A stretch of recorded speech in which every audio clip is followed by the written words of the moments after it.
প্রথম প্রজেক্টে আমরা অ্যাডমিনের নিকট যে কোনো মেসেজ পাঠানোর সিস্টেম সম্পর্কে আলোচনা করেছি।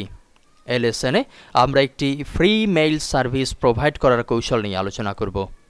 বিশ্বের বিভিন্ন ওয়েবসাইটে ফ্রি মেইল সার্ভিস ব্যবহারের সুবিধা প্রদান করে থাকে।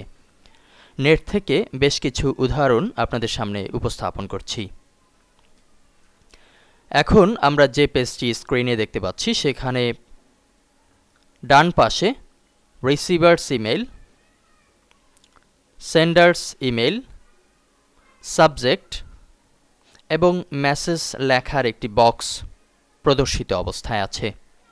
আমরা এই ফিল্ডগুলোকে ব্যবহার করে যে কোনো বন্ধু কিংবা অফিসিয়াল ক্লায়েন্টের কাছে মেইল পাঠাতে পারি। এই ওয়েবসাইটটি ফ্রি মেইল সার্ভিস প্রোভাইড করে থাকে। পাশাপাশি একই ধরনের কৌশল ব্যবহার করে আমরা চাইলে ফ্যাক্স প্রেরণ করতে পারবো। তবে এজন্য অবশ্যই আমাদের পিএইচপির বেসিক কোড ব্যবহারের গভীর জ্ঞান থাকতে হবে। আশা করি এই সিডিটি আপনাদের পিএইচপি জ্ঞানের গভীরতাকে বাড়িয়ে দিতে সাহায্য করবে। আমরা এখন স্ক্রিনে যে পেজটি দেখতে পাচ্ছি এটি একটি ফ্যাক্স প্রেরণকারী সংস্থা কিংবা ওয়েবসাইট বলতে পারি, তাদের নিজস্ব। এখানে একটি স্ক্রিনশট দেওয়া হয়েছে ফ্যাক্স জিরো নামে, সাইটটির নাম ফ্যাক্স জিরো। এখানে আমরা sender information, name, company, fax ID, email ইত্যাদি দেখতে পাচ্ছি। রিসিভারের বেলায়ও এখানে নেম, কোম্পানি, ফ্যাক্স দেখা যাচ্ছে। ফ্যাক্সের ইনফরমেশন কি হবে সেজন্য নিচে বক্স দেয়া হয়েছে। এখন আমরা ইমেল সেন্ডিং নামে যে প্রজেক্টটি দেখব, এটি দেখার পরে আপনারা একই সাথে ফর্ম ভ্যালিডেশন থেকে শুরু করে আরও অনেক নিত্য নতুন কমান্ড সম্পর্কে জানতে পারবেন। আমরা এই মুহূর্তে স্ক্রিনে যে বিষয়টি দেখতে পাচ্ছি এটি লোকাল হোস্টে পিএইচপি গুরুতে করা হয়েছে। আপনাদের জন্য একটি স্যাম্পল রেডি করে নিয়েছি পূর্বেই। এখানে send free email to your friends এই শিরোনাম দিয়ে আমরা your name, your email, your friends name, friends email এবং মেসেজ এখানে যুক্ত করা হয়েছে। এই ফিল্ডগুলো ব্যবহার করে আমরা অচিরেই যে কেউ যে কারো কাছে মেইল পাঠাতে পারবো। পাশাপাশি নতুন একটি কমান্ড এখানে ব্যবহার করা হয়েছে ক্লিয়ার নামে, সেন্ডের পাশে।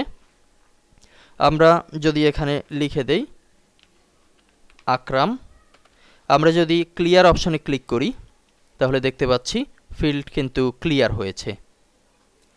একইভাবে আমরা যদি অনেকগুলো অপশন, অনেকগুলো ফিল্ড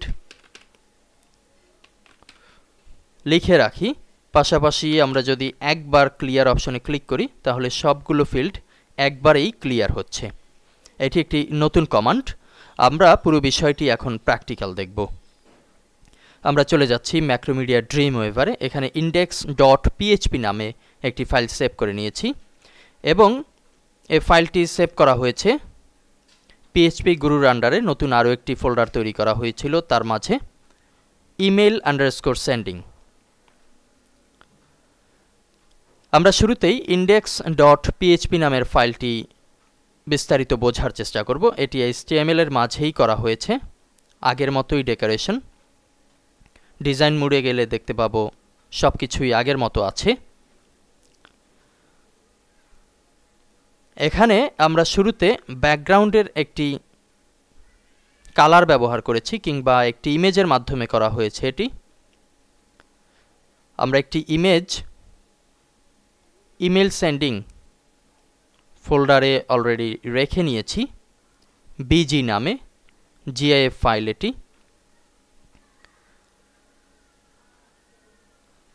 বডির পাশে ব্যাকগ্রাউন্ড কমান্ড দিয়ে আমরা bg.gif এই ইমেজটি ব্রাউজ করে দিয়েছি। আমরা যদি আবারও দেখতে চাই বডি, ব্যাকগ্রাউন্ড, ব্রাউজ, কিবোর্ড থেকে এন্টার প্রেস করলে আমাদের সামনে সঠিক জায়গাটি চলে আসলো। এখান থেকে বিজি সিলেক্ট করে ওকে বাটনে ক্লিক করলেই বিষয়টি আগের মতো হবে। পুরো বিষয়গুলো কিন্তু HTML এর করা। আমরা যদি HTML ভালোভাবে গভীর জ্ঞান নিতে চাই তাহলে অবশ্যই দেখা উচিত HTML CSS এর উপরে যে টিউটোরিয়াল করা আছে সেগুলো। পরবর্তীতে আমরা একটি div align করে নিয়েছি। এটি সহজে কিভাবে করতে হয় আমরা পূর্বের লেসনেই দেখেছি। Dreamweaver থেকে খুব সহজেই কিন্তু কারুকাজ করা যেতে পারে। পরবর্তীতে আমাদের যে ফর্ম সেটি তৈরি করা হয়েছে, এটিও Dreamweaver থেকে ইনসার্ট ফর্ম এভাবে করে নিতে পারি। এখানে নতুন যে একটি কমান্ড ব্যবহার করা হয়েছে, দুটি কমান্ড। একটি হচ্ছে HTML এর দারুণ একটি code, tag pre less than greater than এর মাঝে প্রি। এটি হচ্ছে প্রি ফরম্যাটেড ট্যাগ। এটি দিয়ে নিলে এখানে আমরা যেভাবে লিখব ঠিক সেভাবেই ব্রাউজারে প্রদর্শিত হবে। যদি নরমালি আমরা HTML এ দুটি লাইন লিখি তাহলে দুটি লাইন সিরিয়াল মেইনটেইন করে থাকে। আর প্রি ট্যাগ ব্যবহারের সুবিধা হচ্ছে এর ফলে যেভাবে লিখেছি আমরা ইওর নেইমের পরের লাইনে এসে কোডিং করেছি, আবার ইওর ইমেইলের পরের লাইনে এসে কোডিং করেছি, ঠিক একইভাবে এখানে কিন্তু প্রদর্শিত হচ্ছে ব্রাউজারে। আবার একটি মাত্র কমান্ড ব্যবহার করেছি, centre tag less than greater than এর মাঝে সেন্টার। এই ট্যাগ ব্যবহারের ফলে টোটাল আউটলুক কিন্তু পরিবর্তিত হয়েছে, সবকিছু এখন সেন্টারে প্রদর্শিত হচ্ছে। সবশেষে আরও একটি বিষয় আমরা এখানে জানার চেষ্টা করব। নতুন একটি বাটন যুক্ত করা হয়েছে ক্লিয়ার নামে। এটি কিভাবে করা যেতে পারে আমরা প্র্যাকটিক্যাল একটু দেখে নিচ্ছি। ইনসার্ট ফর্ম বাটন, আমরা এখানে আপাতত কোনো নাম দিচ্ছি না, ক্যান্সেল কিংবা ওকে দিয়ে দিতে পারি। আমাদের সামনে সাবমিট লেখা একটি বাটন চলে আসলো। আমরা নিচ থেকে বাটন নেম ক্লিয়ার লিখে দিচ্ছি, CLEAR। ভ্যালু এটিও ক্লিয়ার, CLEAR বড় হাতে লিখছি। এবং অ্যাকশন থেকে নিচের দিকে যে অ্যাকশন আছে, অ্যাকশন থেকে সাবমিট ফর্ম এটি না দিয়ে রিসেট ফর্ম এখানে ক্লিক করব। এখন কিন্তু ক্লিয়ার অপশনটি টোটালি রেডি তার কাজ করার জন্য। আমরা যখনই ব্রাউজারে ফিল্ডগুলো এক ক্লিকে ক্লিয়ার করতে চাইব তখন শুধুমাত্র ক্লিয়ার বাটনে একবার ক্লিক করলেই চলবে।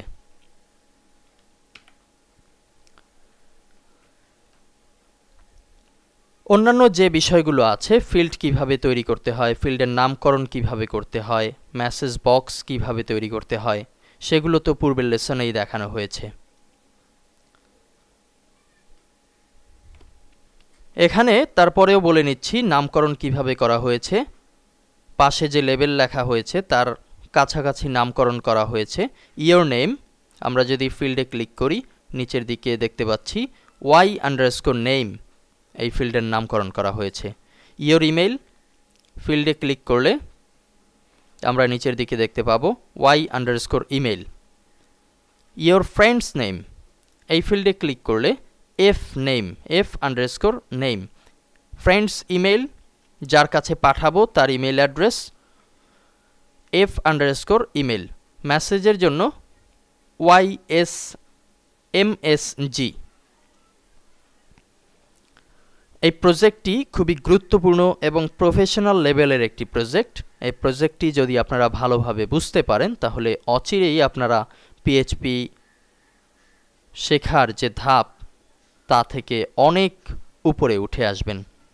সামনের লেসনে আমরা দেখব এই ফর্মটিকে কিভাবে ডাইনামিক কৌশল ব্যবহার করে প্রসেস করা যায়। ধন্যবাদ।